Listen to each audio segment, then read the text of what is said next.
Hey everybody, welcome. Hi, how are you? It's Christina Quick, the Tarot Biz Mentor here from the Profitable Psychic Divination and Business Academy. Welcome. I'm so excited to be here with you guys today. Let me know if you can hear and see me okay in the comments down below, and I will make sure that I'm in the right spot.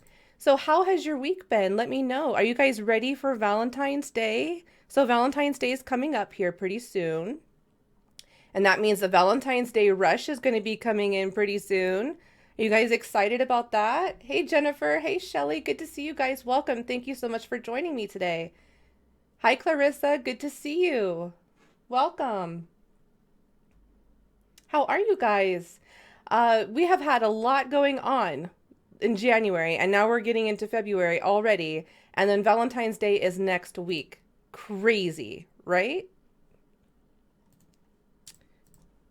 Okay, so let me get my notes up here. We have a lot to talk about.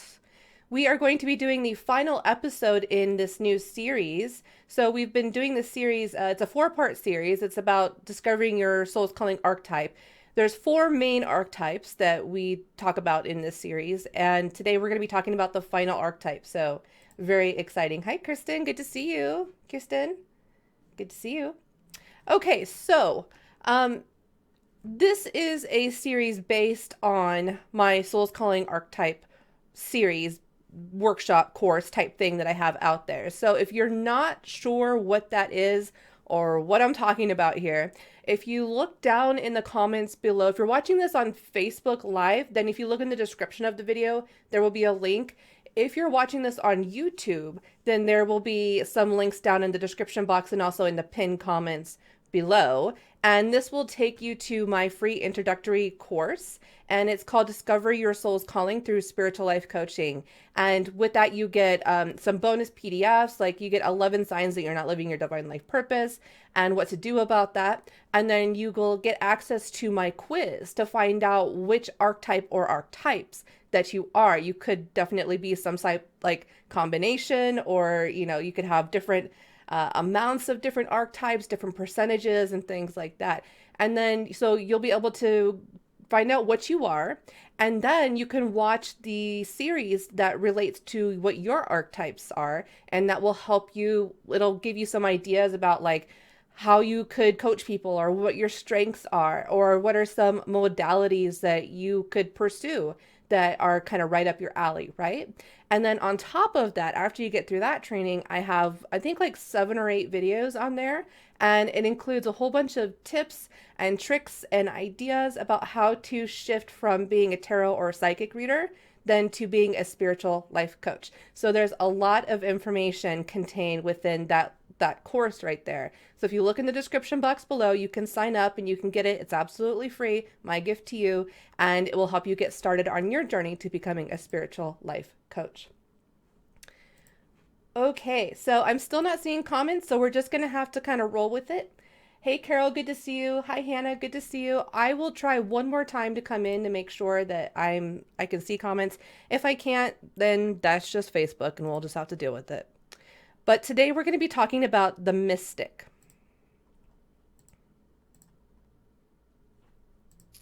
Okay, so on the quiz, so if you think back to that PDF that you get with the quiz, if you've taken that quiz and you answered mostly D's, then you have the mystic archetype. And so I'm curious, do we have any mystics here? Is anybody here a mystic? Does anybody have any mystic in you? I am a warrior shaman, equal parts warrior shaman, and then I have a little bit of mystic there at the tail end. So I'm curious what you guys are. And if you have any mystics here, let me know in the comments below. Okay, so mystics. I'm actually pretty excited to talk about mystics today because I actually had to reschedule this training because I had some other things going on last week. I had some other deadlines with some client projects and things like that I had to fix and get done before the end of the week. And I was so stoked to talk about Mystic last Friday, and I was so sad that I couldn't do it. So I've been waiting. I've been literally sitting on my hands for a whole week because I've wanted to talk about Mystic so much. Shelly, you did have all D's? Wow, so you are completely Mystic. Hey, Clarissa. Thank you so much, darling. I appreciate that. Thank you for letting me know. Amanda, you do have a little bit of mystic. Okay, great. Hi, Lucas. Welcome. Good to see you. Hope you're having a great day.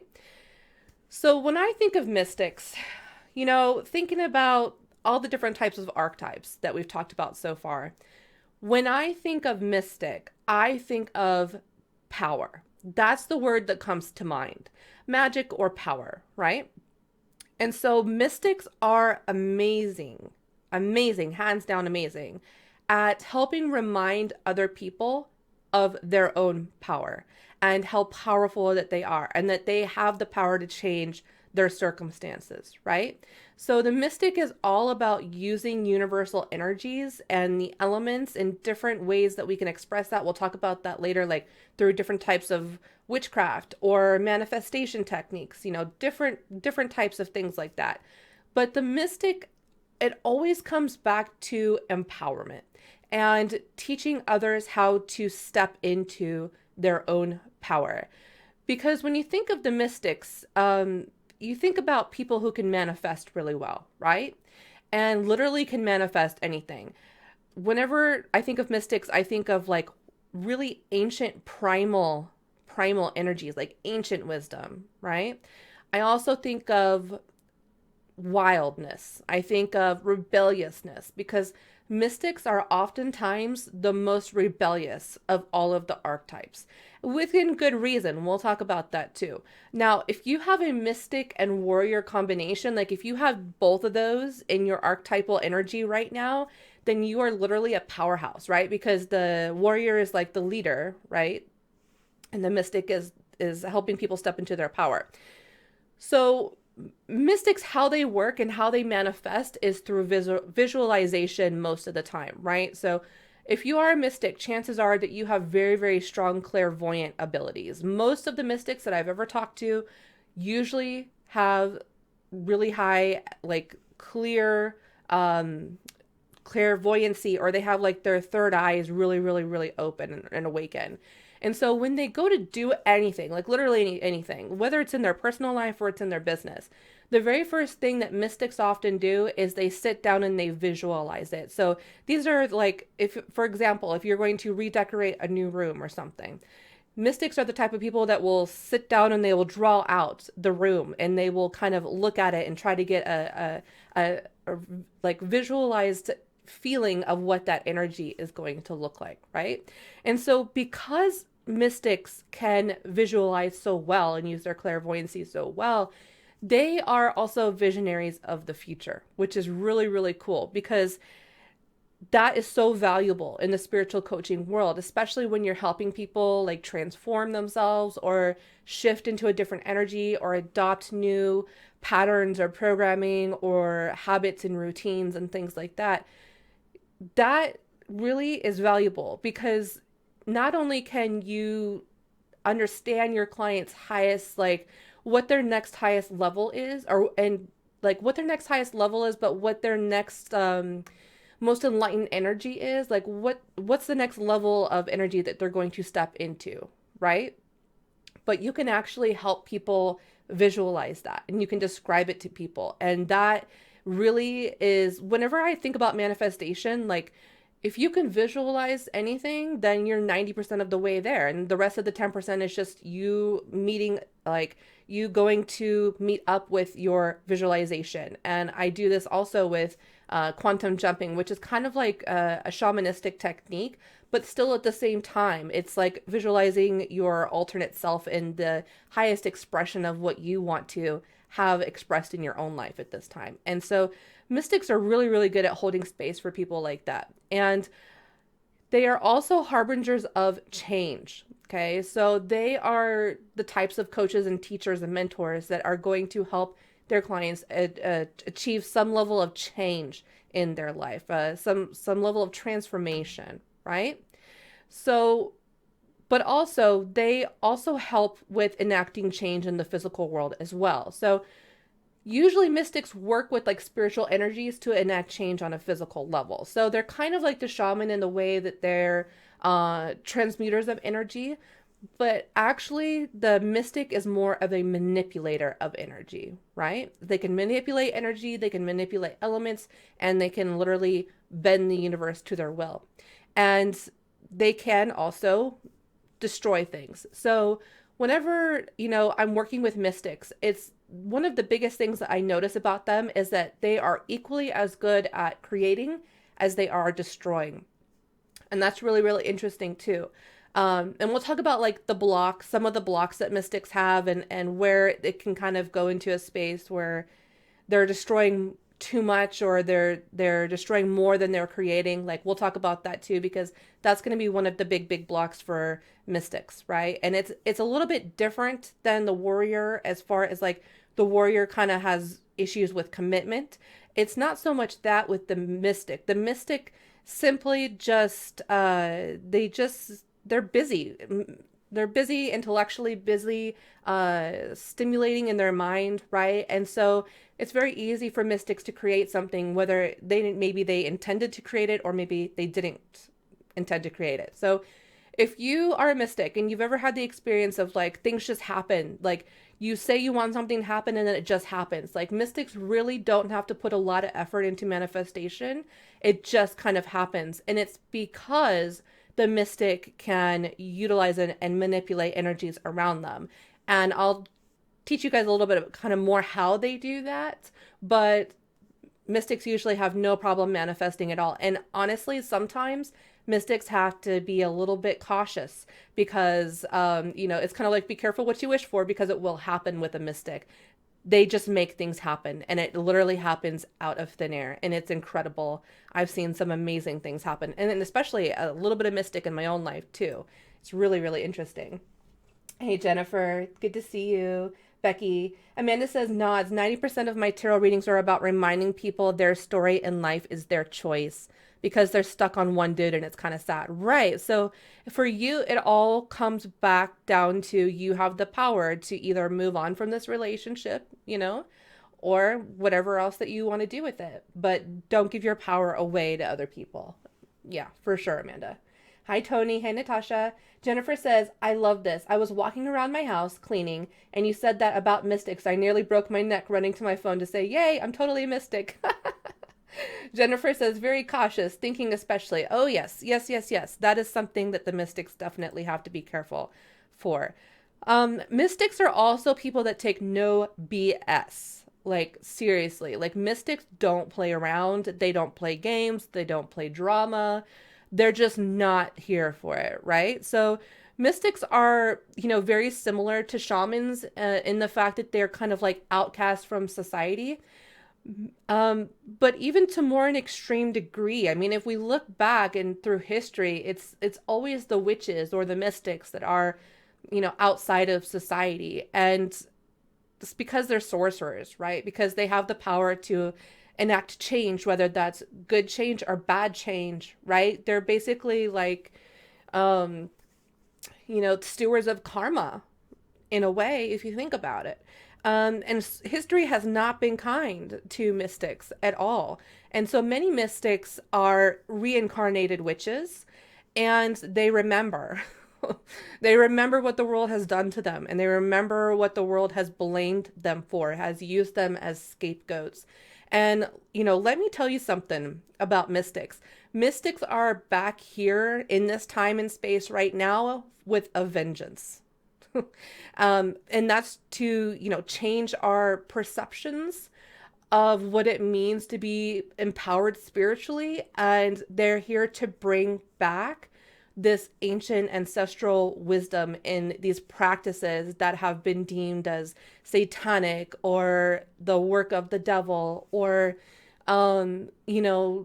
as scapegoats for diseases, or, any time something negative happens to somebody, back in the day, less than 100 years ago, well, maybe 150 years ago. And even in some countries still today, they still have witch hunts. They still kill people suspected of sorcery. They still torture people.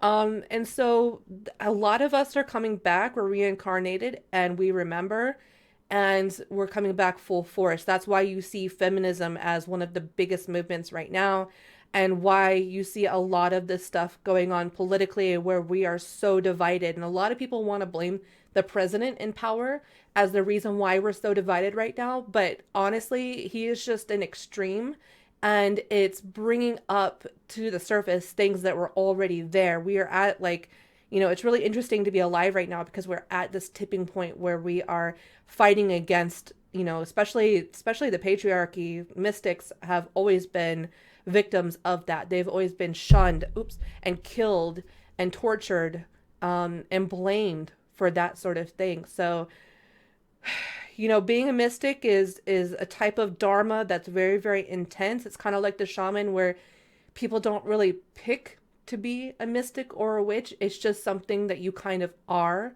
And if you are any type of marginalized person, if you're a person of color, if you're LGBT, if you're somewhat outside of any type of, box that society has created that is like deemed normal, or, what's expected of you, whether you claim the word witch or not, it's going to be thrown upon you, and it's going to be thrust upon you. And that's a label that others will give you. So we see a lot of, mystics now saying, just claim the word witch. They're going to say you're a witch anyway.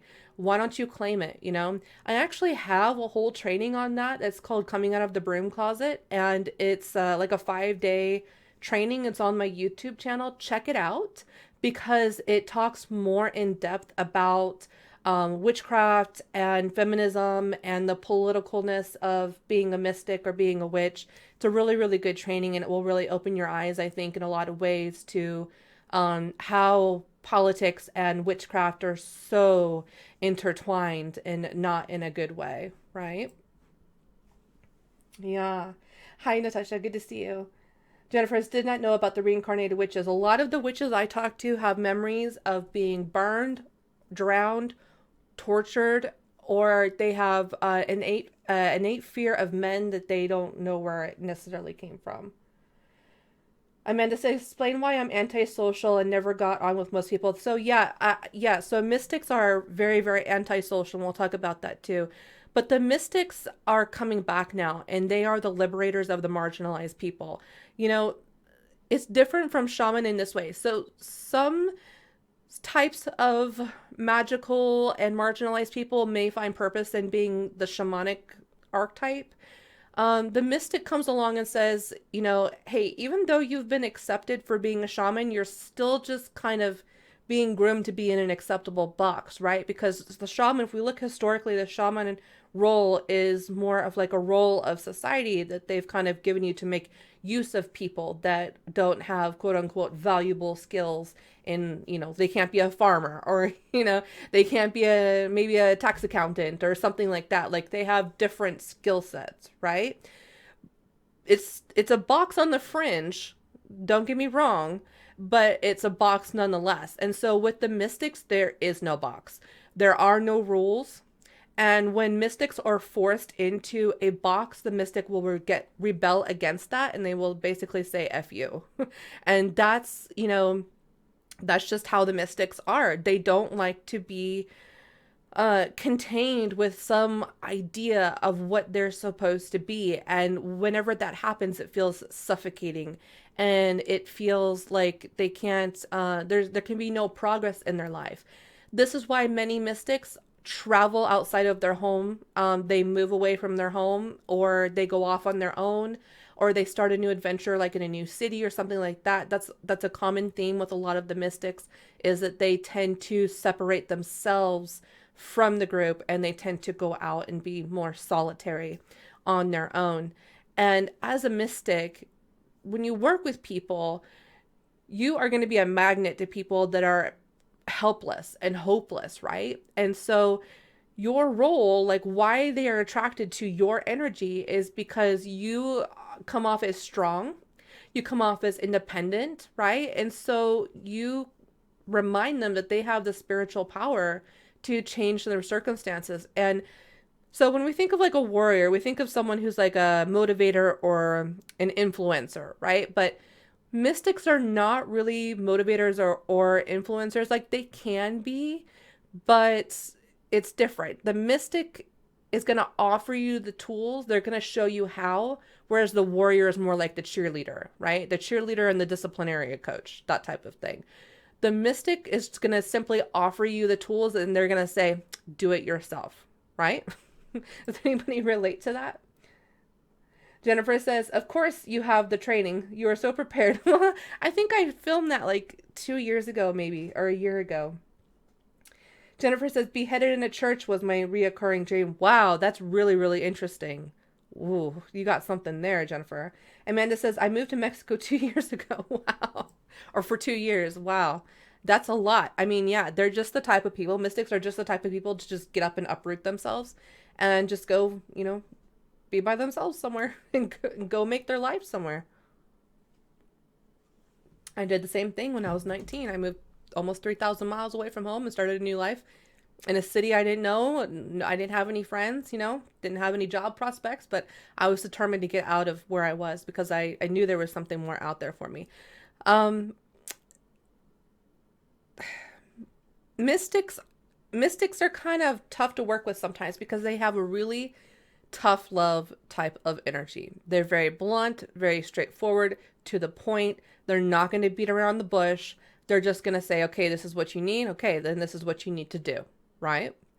And so, if you have warrior in with you, then you might still work with groups and you might still have some of that like leadership ability and stuff like that. But most of the mystics I know like to work in solitude. And so when it comes to marketing, healers and mystics, they struggle the most because they are so reserved, because they are so solitary. They're very, very solitary creatures. So it's very, very difficult for the healers and the mystics to talk about themselves and to understand this whole idea of, marketing yourself, especially online, because you would rather not. And that's something that's one of the things that mystic really, really has to work on.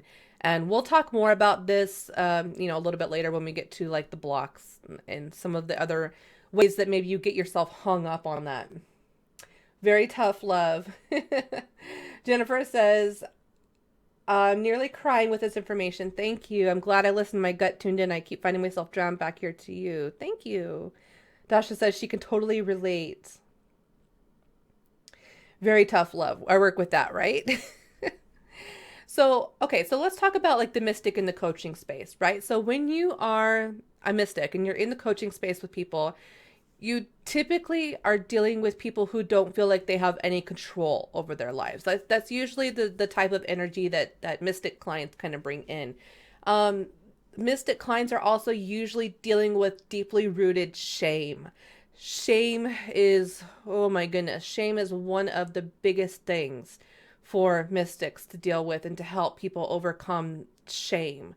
And that could be anything. Shame about what you look like, or shame about how much you weigh, or shame about things you've done in the past, or just shame. It could even be from past life experiences, right? But mystics tend to work with people who don't believe that they have the power to change their circumstances, but somewhere deep down inside of them, they want to learn how. They're usually people who don't believe in that they are magical and that they have the power to utilize magic, but still something deep inside of them says, I really want to learn how, or they're very intrigued by it. They're just not really sure, like if it's real or if it works, or, a bunch of other, limiting beliefs around using one's magic to accomplish goals or bring about change in one's life. So they also work with people who are also rejected from mainstream religion. A lot of my mystic clients are ex-members of the church. They're also people that have clients that come to them who are exiting the church or grew up in the church and never felt that it was right, or are even still in the church but are kind of wanting to look outside of that. They're not getting that fulfillment that they need from their spirituality within their church. And when I talk about church, I talk more about like Abrahamic religions, whether that's Muslim or Christian or Jewish. They go to churches and they find they don't find anything of value to them, or they look around and say, this is kind of messed up. This is not really how it's supposed to be, or I'm doing everything that the church tells me to, but I'm still not healed. I'm still not addressing these root things that are wrong, that I perceive are wrong with me. Right. And so a lot of the times mystics are going to work with people who are babies on their journey, who are just kind of starting out on their spiritual journey. And they are usually people that are like kind of getting into like vision boards or working with crystals or, a little bit of like manifestation work or thought form magic or something, some of the more vanilla types of magic. And so that can be a really great way to like introduce people to magic and to get people to recognize that they do have the power to change their circumstances. Those kind of borderline witchy things that witches, like real witches, don't really consider to be like witchcraft, but people on the outside looking into our community and our industry kind of view as witchy or witchcraft or magic or something along those lines. But yeah, so mystics are excellent educators. They make amazing teachers. When I would say that out of all four of the archetypes, I would say the mystics are the least likely to pursue one-on-one coaching for very long. And that's because they do much better in a teaching format. They actually do much better when it comes to mentorship. And we'll talk more about that when we get to your path to 6 and 7 figures. But most of the time also that I've noticed about mystics is they tend to be diviners. So they use divination in some way, shape, or form. So they could be like tarot card readers or oracle card readers or rune readers, any type of divination or something along those lines. But even if they aren't, mystics are almost always psychic. Are definitely, I would say 100% of the time have the aptitude to be very, very psychic. Maybe don't believe that they're psychic and use tools that like tarot or oracle cards or something like that, and they kind of shy away from the word psychic. But honestly, mystics are definitely one of the most psychic type of archetypes, and because of that, they have an aptitude, right? They have an aptitude for the divinatory arts. And I know many of my mystic clients, my personal clients, are tarot readers, are oracle card readers, astrologers, numerologists, like the list goes on. Like there's a lot of different types of divination systems out there. And many of them are actually all of those things. So it's very rare that I find I have a mystic client that's like just a tarot card reader. Like usually they know 3 or 4 different modalities and they use them all and they create their own systems and create their own meanings and things like that. And it's really great. And mystics are really good at this thing called comparative studies, right? So what I've noticed that mystics have a lot of like a Virgo-ish kind of energy where they like to organize things. They like to create their own systems and they like to make correspondences. So like they look at different divination systems or different spiritual philosophies. And so what they do, and I'm guilty because I do this all the time too, is they try to find like a way to unify all of the different systems into like a cohesive one system. So what do I mean by that? Like mixing astrology and numerology with tarot, or even assigning different crystals to match the major arcana cards, right? So mystics have this habit of doing that, and it's really, really cool because what they do, that's what the book of shadow is, right? Like that's what your book of spells is where you're creating these different systems to utilize these different correspondences. And so you're very, very good at organization, especially when it comes to like magical and esoteric kind of information. And so many mystics are excellent authors, book writers. They do very well with that. And they're really good at cross-referencing these correspondences and helping people with that. And what that basically means is what I've had to sit with that and I've had to think about that. I'm like, okay, so they do these things, but what does that actually mean? What is the actual talent here, right? And so what I think it kind of means is that mystics are big picture types of coaches, right? And so they like to organize people and things into like nice little groupings, and archetypes kind of like, what I did with this course, but yeah, so like I said, I have mystic and I also have some warrior in me as well. So this whole like organizational thing, that's definitely part of that, and it comes from that type of archetype. But yeah, so mystics are really good at like merging universal truths and teaching different aspects of magical traditions. There's like I've got a rock for that, or I've got an herb for that, or I've got a spell for that, or I've got an affirmation for that type of person. They don't let people wallow in themselves. They don't allow people to say, oh, woe is me, pity me, I'm a victim, right? The mystics are like, okay, let's fix that. I have a rock for that, or I have a spell for that, right? So whatever you've got wrong, or whatever you've got going on in your life, they have a reading or a spell or a crystal or an herb, whatever you need for that. Does that make sense? Are you guys kind of like that? Amanda says, same. I'm blunt and brash. I had to relearn how to talk to people. I was too tough around the edges when I first started. And that's very common with mystics. Hey, Mario. Good to see you. Mario says, wow, interesting. I came in at this part. Shame on me. Oh. Hey, Anne. Good to see you. It's you, Jennifer. Okay. Love research. Cohesive one system. Mario says, yes, unify actually is great, but can also trip me up. It can, because when it doesn't fit into your box and it just like, your brain just kind of, you're like, how does that not fix? Natasha says, you're reading me like a book. So amazing. Amanda says, so much yes. Yeah. So, and because mystics know so much about different elemental energies, they are like an energy connoisseur. And this is kind of like what I was talking about earlier. I said I was going to get to this part. So anybody who's doesn't have some mystic in them, like, let's say, for example, let's take wine. Okay. Let's take the example of a glass of wine. Every now and again, an average person might enjoy a glass of wine with dinner, right? And they might read up online and says, oh, okay, I'm having sirloin, and so I will have a red wine pairing or something along those lines. And that's usually about where it stops, right?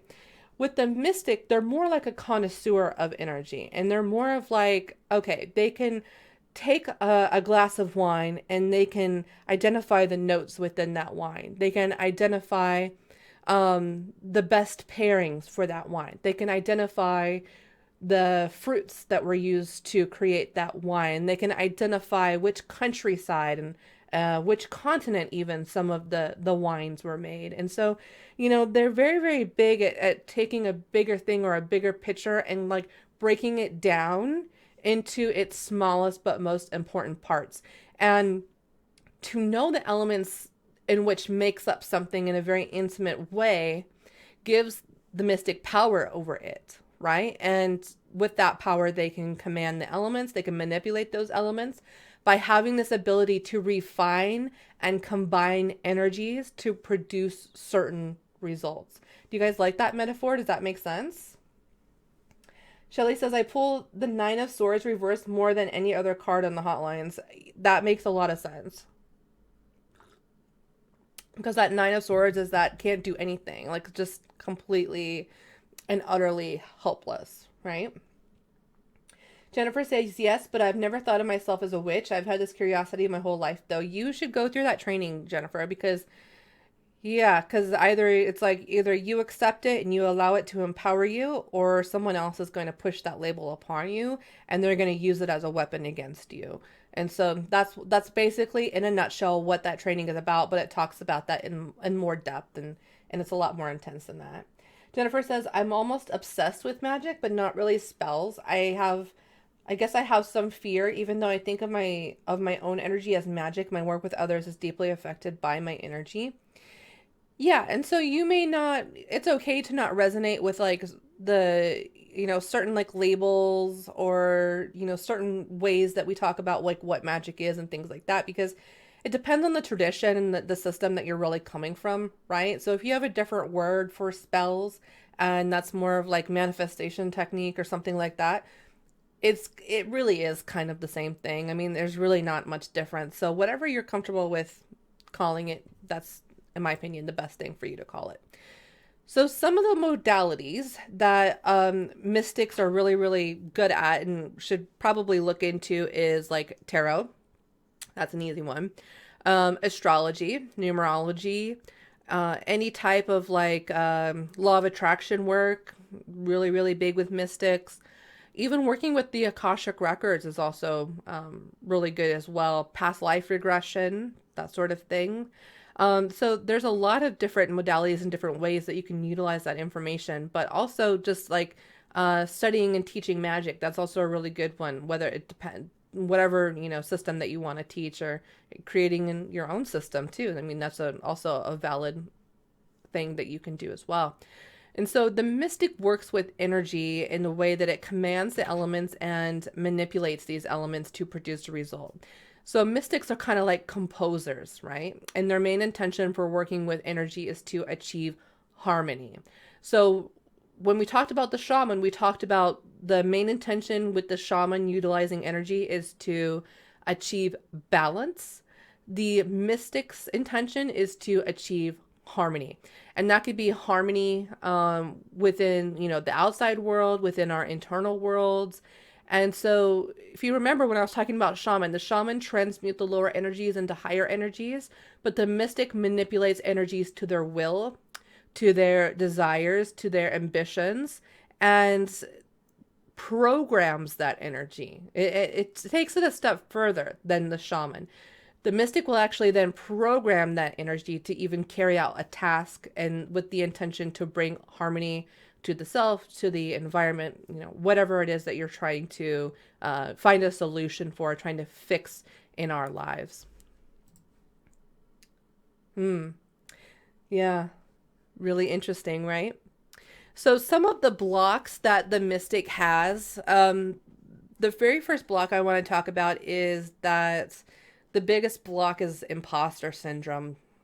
So I talk about imposter syndrome a lot, especially on my YouTube channel. It's a theme that comes up a lot. I spent a whole first part of the Market Yourself as a Spiritual Life Coach course. Like that very first three lessons in that is all about imposter syndrome and helping to overcome imposter syndrome. But we need to understand where it kind of comes from with the mystic. So the mystic is not necessarily like, they don't necessarily feel like they're a fraud, really. Not so much like the imposter syndrome with, say, like the healer or the warrior, but it's more of like imposter syndrome that comes from knowing too much about too many things, right? So when I think of mystics, I think of people that are jacks of all trades, but masters of none. And it's because they know so much information. They have so much knowledge, and they study and study and study and research, and they are like just full of knowledge. But very rarely you're going to find a mystic, in the very early stages at least, that has, specialized in something. And that whole specialization, that whole niching down idea in marketing is kind of complicated for mystics to kind of grasp. And it's because they just kind of, bounce, they kind of ping pong back between so many different things. And they have to do that because they're very, very knowledgeable. So one of the biggest lessons of Dharma, especially, so one of the biggest, pieces of Dharma for the mystic is to rein themselves in, right? And to focus on maybe like one or two divinatory or magical systems, and to become really proficient in them. And that will help you overcome imposter syndrome. Does that make sense with everybody? Hey, Karen, good to see you. Karen says, did I miss Healer Warrior? Healer Warrior is on my YouTube channel already, or if you want to look in the unit section of this group, there is a whole unit, and it will have those videos for you. So they're already there, and they're waiting for you, Karen. And that's where most of the mystics struggle, is that they take a really long time to really figure out, what they're really, really good at. And that's why I say mystics are not the best for becoming coaches. Like, the idea that we have of like what a spiritual life coach is, mystics can do well in that if they have some other types of archetypes in their energy. But if you have a lot of mystic and you're predominantly mystic, being a coach is probably going to be really difficult for you. And that's simply because you have too much information, not enough specialization, right? So one thing that you can do to help you overcome imposter syndrome is, just for the next year, let's just say for the rest of this year, Dedicate yourself to becoming an expert, a master level at one or two types of divinatory or magical types of systems. Another way, if that doesn't resonate with you and that makes you like rebel against that, remember there are rebellious and they will revolt against being put into a box. If that doesn't make sense for you, then as a coach, it's probably better for you to look into creating courses. And that's because the mystic has a lot of varied interests and there are a wide variety of interests. And so the mystic needs to be able to bounce back between, because what they get bored, right? And so when they're in something for so long, it becomes easy and boring, and they rebel against it, and they go off to something, pivot, go off to something else, right? So I have struggled for years with mystics as clients and trying to get them to, pick one or two things for coaching. I have figured out after about 5 years of coaching people like this that simply does not work. And what does work is that if we shift gears from not being a coach, not being like a coach that you're going to get on the phone with, but instead releasing tons and tons of courses and workshops, right? And that's because if you get bored, then you're going to sabotage yourself, right? That's just how it is. So the way to get around that is to focus on something for a period of time and then focus on something else. Now, it is still important that the mystic needs to, follow through on what they're creating. And another thing for mystic is to not make things too big, because mystics, again, bigger picture, they can make things way too big, way too complicated. So the best way that I have found that I actually started getting results, better results with the mystic archetype as clients, is to have them just start releasing courses or little mini workshops or start teaching like introductory courses on a variety of topics, right? Because there is a market for that as well. People who are interested in topics and they're very beginner and they don't want to really, they're not in space where they just want to go deep with it. And so many of my mystic clients actually have academy websites where they have just nothing but courses and workshops, and then they do like mentorship. Like they'll do, instead of coaching, they'll work with mentoring their students in a magical discipline or divinatory discipline, something along those lines.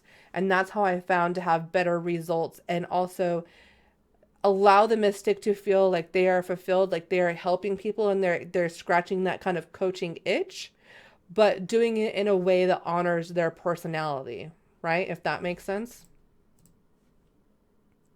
Mario says, you have said that to me. Yes, I have. Yes, I have. Uh-huh. Mario says, no wonder the horse shows up for me so often. Being bridled. Got to agree. You're welcome, Karen. Nisi says, my imposter syndrome is paralyzing at times. It can be. I remember being in that energy. Jennifer says, very, very rebellious. Natasha says, courses and workshops are great ideas, but I really love the idea of choosing two things to focus on too. There you go. Jennifer says, and I make things way too complicated. We do it to ourselves. I know it. Anne says, I am learning the cards. I can read tea leaves from a cup. I've done that since I was young. My great-grand had done. Oh, that's great. Awesome. So you are clairvoyant. So you're able to see clairvoyant images in the teacup. So that's wonderful. So you have, and so if you learn cards, that's like another thing that you'll become really proficient at. And are you learning tarot or are you learning a different card system? I have a suggestion for you, if you're open to it, Anne, check out Lenormand.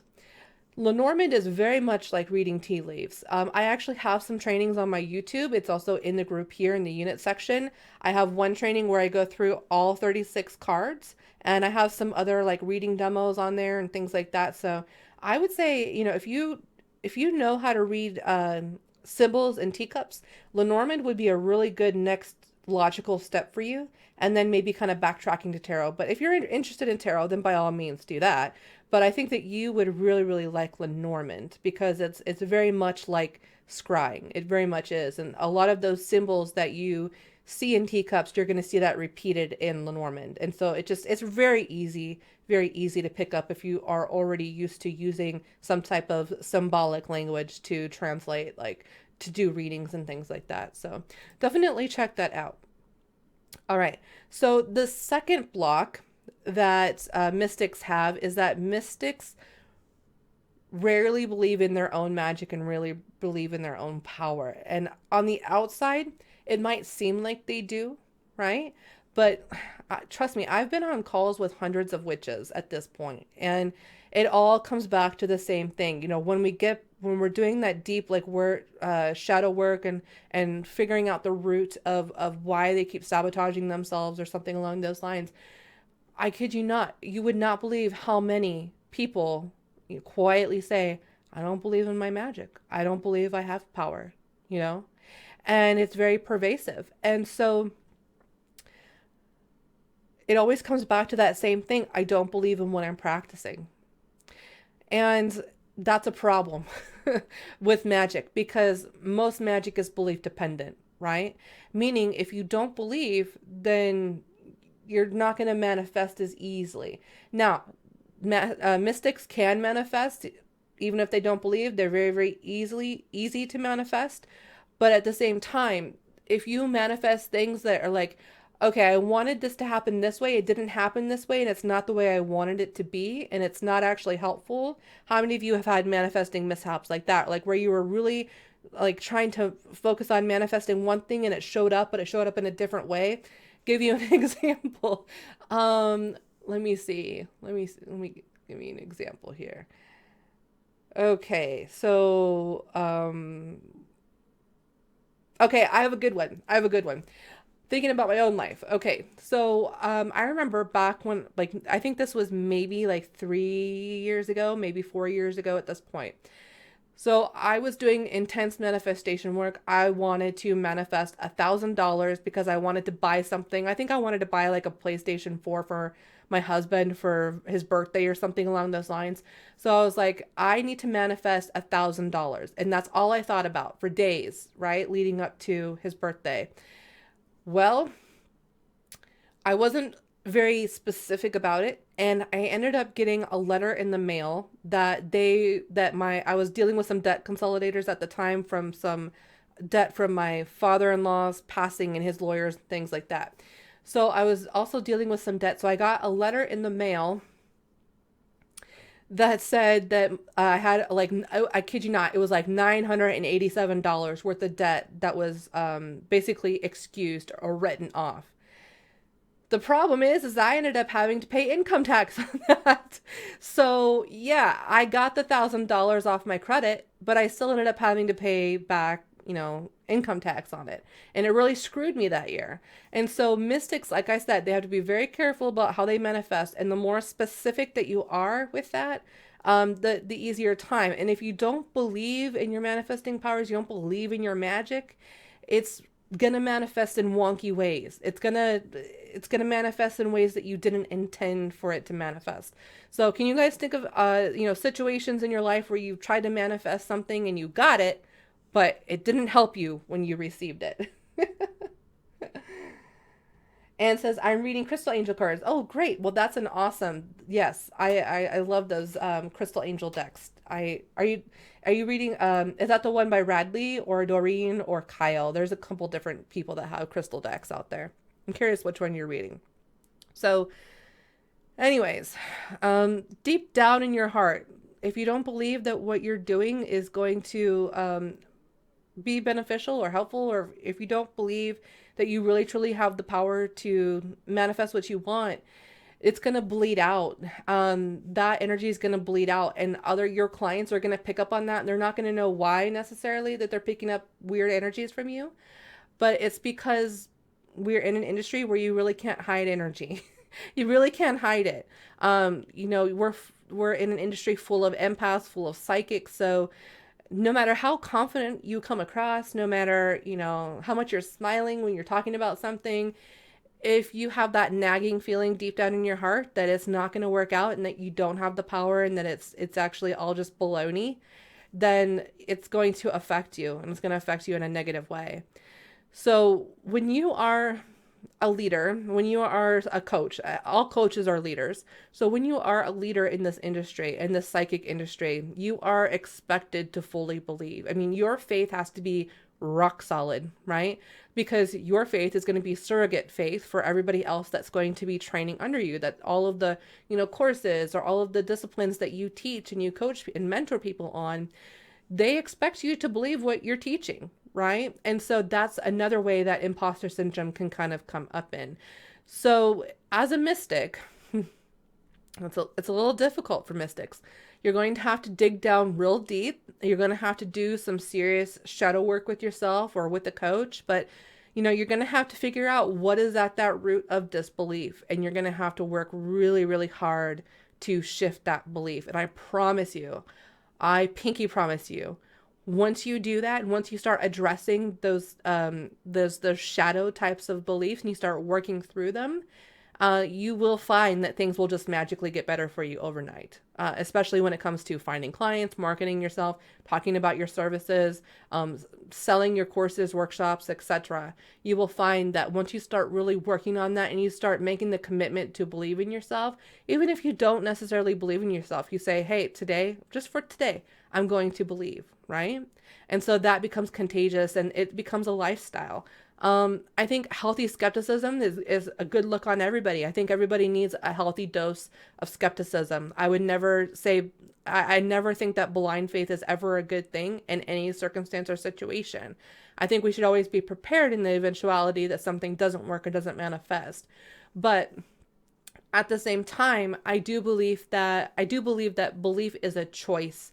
And I think that that's a choice that we make every single day, every single moment that we choose to believe in our abilities. And because we believe, so it is, right? And the universe can only respond that way.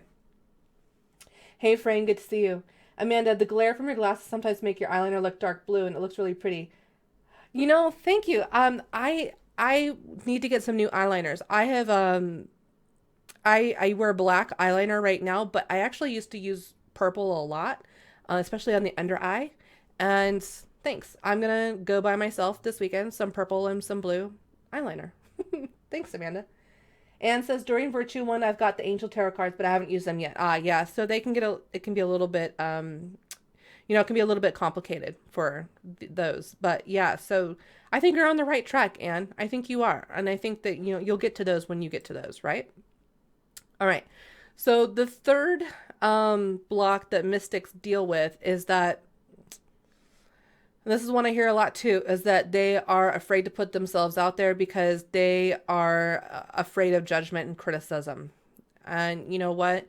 I don't think you would be human if you didn't feel that way. I think only robots are impervious, or narcissists, sociopaths, psychopaths are impervious to judgment and criticism. But then again, you think about judgment and criticism, that's like the easiest way to gaslight a narcissist is to criticize them. So I think everybody in some way, shape, or form is afraid of that. And I think that that's also healthy.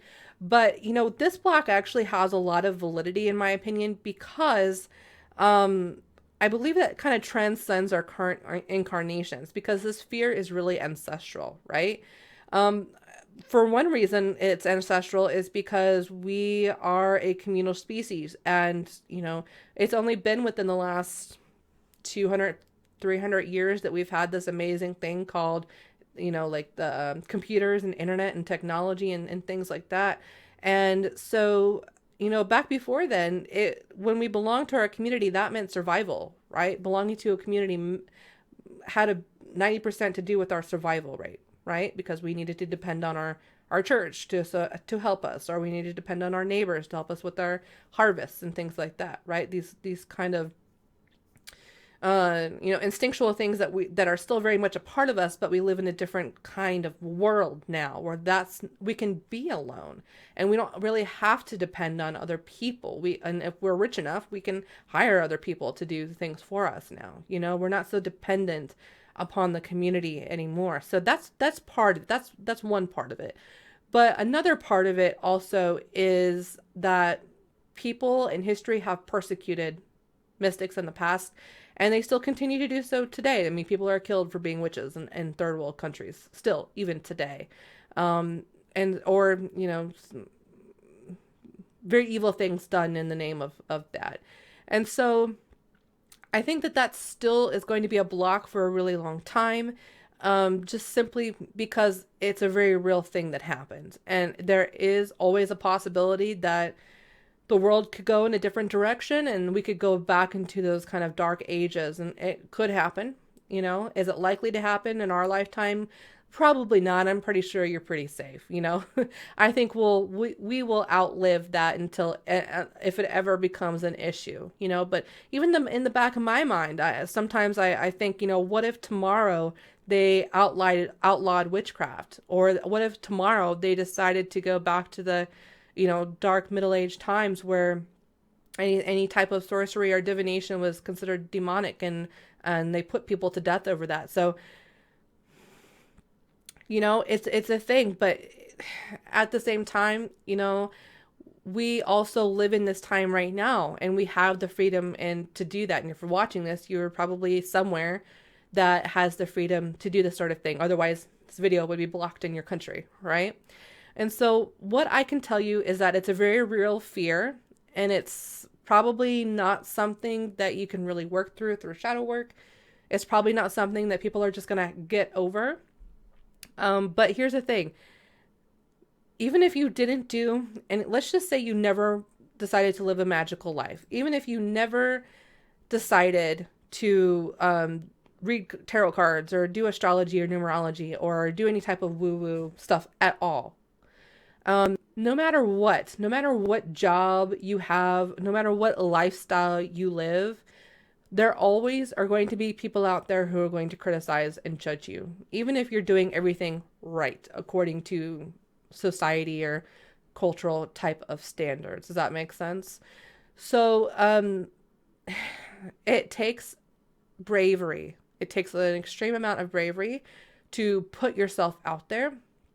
And the only way that we're ever going to establish a legitimacy to what we do, our work, our industry, is to show up and to be vocal about our practices and beliefs and to educate people. And that's where a lot of the burden for the mystic comes in, is that you are an educator, and it's kind of like your Dharma to educate people, whether you want to or not.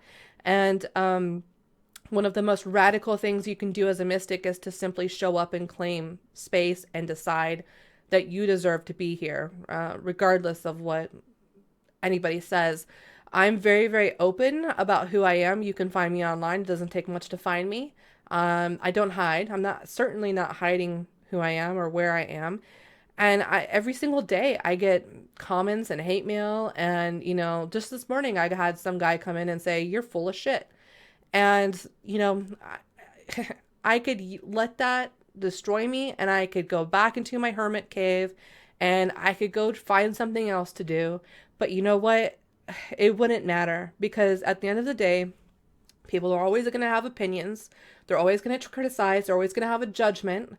And you're never going to make everybody happy, right? And then at the same time, if you're not doing what you really, really want to be doing, you're going to hate yourself, or you're going to hate your life. So yeah, it's scary to put yourself out there as a witch, as a mystic, and it's really scary to claim that title. And yeah, you're going to have hate mail. I mean, you're going to have people that judge you, that criticize you, that reach out to you to tell you how ashamed they are of you, or how they want to save your soul, or something along those lines.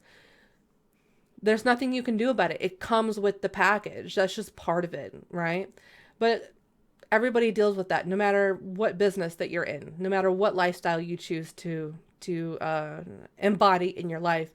Someone's always going to have a problem with that, and someone's going to vocalize that. So the way I see it, you can do what you want, be who you want, be as crazy and woo-woo as you want, and own that weirdness and own that crazy and own it, and, wear it as a badge of honor and allow it to become your armor, or you can not. And that's valid too. But, it's kind of a sad life when you're not who you really want to be. And the way I look at it is, when I'm 80 years old or 90 years old or whatever, and I'm looking back at my life, do I want to look back at a life that I lived and that was mine? And yeah, maybe I got ridiculed for it. Or do I want to look back at a life that I just lived for other people and it was a waste of a life? So that's just kind of how that's just kind of how I look at it, and that's kind of how I come to terms with it. And it's like I can't, like I tell my clients on when I'm on the video with them or phone, like I can't make that decision for you, right? That's something that you're going to have to make within yourself. You're going to have to decide that it's worth it to you. Does it mean you're going to lose maybe some family and some friends and some opportunities in life? Yeah. But does it mean that you're going to meet new friends and make your own new family and create new opportunities for you? Certainly. And no matter what, the drama, the persecution, the judgment, the criticism, all that kind of stuff, it is worth it, in my opinion, to live a life of authenticity instead of living a life that's a lie. Does that make sense with everybody? Do you guys kind of agree with that? Amanda says, you can't make everyone happy, and you're the easiest person to be happy. So focus on you're the easiest person to make happy. That is a really powerful statement right there. So focus on yourself and F the rest, because if you're happy, then the ones you make happy are the only ones who matter. I agree with that wholeheartedly. Pamela says it's par for the course. Getting those comments, you can't avoid it. You can't hide from it. You can ignore it and you can move on with your day, and you can decide. So we're reading this book right now in our book club. It's called Big Magic by Elizabeth Gilbert, and it's Creative Living Beyond Fear. And I saw a quote in here, and it was something along the lines of, let me think back to it. Let me go find it really quickly, because I really want to share it with you guys. Give me just 1 second. It was something along the lines. Oh, I remember now. Okay. So you're always going to find yourself in situations that are less than ideal, but you have the power to decide, are you going to allow that to ruin your day? Are you going to invest your energy in that? Like, it's okay to be upset for a moment, but are you going to actually give that energy permission to take over your energy field? And that's where, yeah, it hurts. It sucks. It sucks to be, hate mailed, and it sucks to have stupid comments come in. But at the same time, you have a choice at the end of the day to allow that to expand your energy, to allow that to make you fight harder to show up and be present, or if you're going to allow that to, ruin what you're trying to create. Pamela says, live your life. Exactly. Natasha says, I agree. Anne says, you're making sense to me. Good. Okay. So are you guys ready to talk about your path to 6 and 7 figures? This is the exciting part. This is where you're going to get $100,000, $500,000. This is how you're going to create $1 million business. Okay. Over the next 5 to 10 years. So the most profitable business path that you could take as a mystic is to create and teach your own magical systems, your own divination methods, right? And to teach them to others. So you have skills that others need, especially baby spiritual people, like on their, just very beginning on their journey, right? They're trying to understand themselves. They're trying to have a connection with their higher source. And a lot of people use like tarot cards or astrology to find that. Any other type of, psychic or divinatory or healing kind of modality, something along those lines. So mystics are amazing also at leading support groups, and a lot like the healer. So let me break this up for you, because the healer is really, really good at like emotional support groups. Mystics can do the same, but there's an empowerment level here. And it's kind of like the difference. So if you guys are studying to become a coach, or you guys have heard this concept talked about before, the difference between asking someone if they just want you to listen versus they want to help you fix the problem. Okay. So healers are more like, okay, I'll just listen to you. And that will be how we kind of transmute your energy, because I'll give you the sacred space to, talk about that and express yourself. Whereas the mystic is like, okay, now what are we going to do about it? Right. So it's a little bit of a difference. So healers are very much like, I'll listen. But mystics are okay. Like, let's find the solution. Yeah. So another thing that you can do as a mystic that a lot of people have success at is initiations. So initiations into magical systems, or priestessing is a really, really big, or priesting or priestessing. I'm trying to think of like the male and female versions of that. So like if you work with a specific pantheon, let's say you work with like the saints, or you work with the Kemetic, the Egyptian pantheon, or you work with the Greek pantheon, or you have like your own patron god or goddess, or you have like a set of them. Another thing that you could do is you can run courses or programs to like initiate people to become dedicants or initiates into that type of system, or dedicates to that type of god or goddess, right? Or a lot of my mystics work with angels. A lot of my healer mystics work with angels and the saints as well. So any type of like initiations, Wiccans do like the year and a day, right? Like they learn the basics of energy year and a day. You can also start, which would be really exciting, like your own Harry Potter school, right? Like your own school of witchcraft and wizardry, where you're teaching classes or you're teaching courses or you're doing some type of mentorship, and you're selling it like a group membership, or like a membership site, right? Where it costs like, I don't know, 5, 10, 15, 20, 30, $50 a month to access like all of your courses and things like that. That's more of like a 2 or 3, maybe 5 year plan for a lot of you. But that's kind of where you can see yourself going and visualizing yourself. You can also do like study groups. So you can get paid to lead study groups. So if you wanted, for example, to create a study group, let's say for like 3 or 6 months or 1 year. So let's say you're going to do a study group for tarot, and you meet once a month and maybe you talk about some certain aspect of tarot cards, right? And people have to pay a membership fee to attend that training and get that mentorship with you.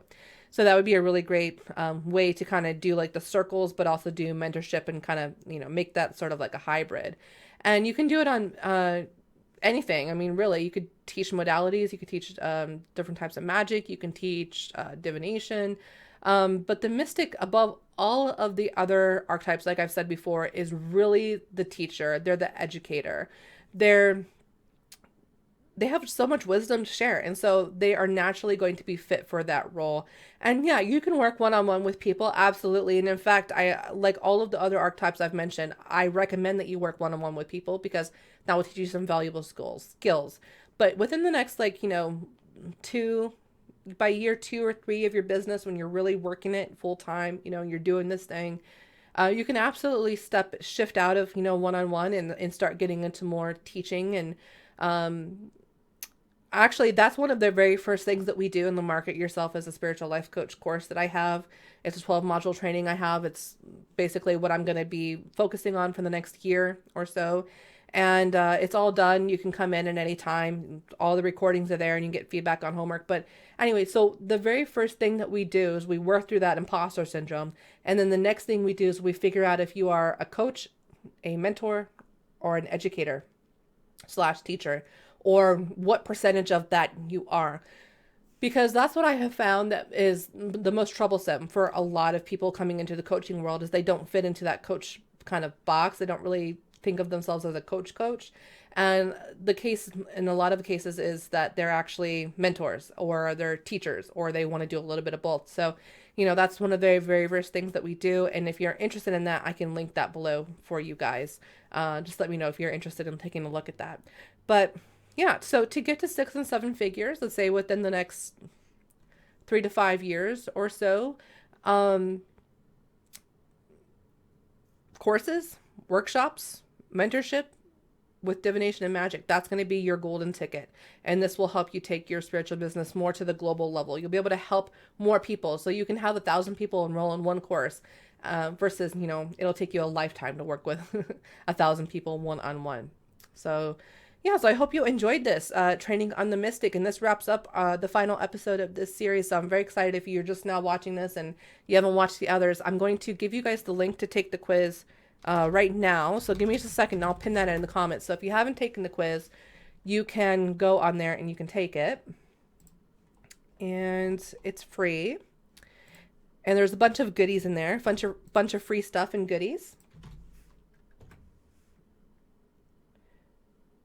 Okay, so there's the free course. which will lead you in to the Market Yourself as a Spiritual Life Coach course. And let me find that, and I'll give you guys the link for that as well. And there is the 12 module training for the other one. I think it just showed up just now. Okay. So yeah, so check those out. If you have any questions about that, just let me know. I'm happy to answer any and all questions that you may have about that. See if you're a good fit for the program. There's also, you can put a post in the group and ask other people's opinion that are in the course. They'll be honest. They'll tell you. They'll tell you what they think about it. But yeah, so I hope you guys have really enjoyed this series as much as I have. This is so much deeper than I ever thought that I would go with this new archetypal system that I'm working with. And I'm just blown away. I really am at how easily this is being channeled and how helpful that this information really is for everybody. And I just thank you for joining me and being here with me today. I'm going to open up. Does anybody have any questions or comments about the archetypes or anything we've discussed today? Hey, Freya, thank you. She says, thank you. You're welcome. Kirsten says, extremely helpful. Got to take the quiz. Thanks, Christina. You're so welcome. Let me know what you are. I'm really curious. Mario says, this series has been great. I've got to listen again. It's jam-packed and really provided a lot of understanding and insights. Great. Freya says, I love the course. It was very helpful. Thank you so much. I appreciate that. How do I get in on the course? So, and there's a free course, which is the quiz, and it'll tell you about what the archetypes that you are, and that it has like some other videos with some tips about how to shift from being like a tarot reader or a psychic reader to becoming a spiritual life coach. And then when you're ready to actually, go a step further, there is the Market Yourself as a Tarot Life Coach, and the links are in the description box below. But if you want, you can privately message me and I will get those links to you, or you can post on the group wall and say, hey, Christina, can I have the link to this? And I will get back with you guys a little bit later today. All right. Natasha says this was good. Thanks, Christina. You are so welcome. I appreciate you guys being here. I hope you have a great Friday, and I will see you guys in the group next week. Bye.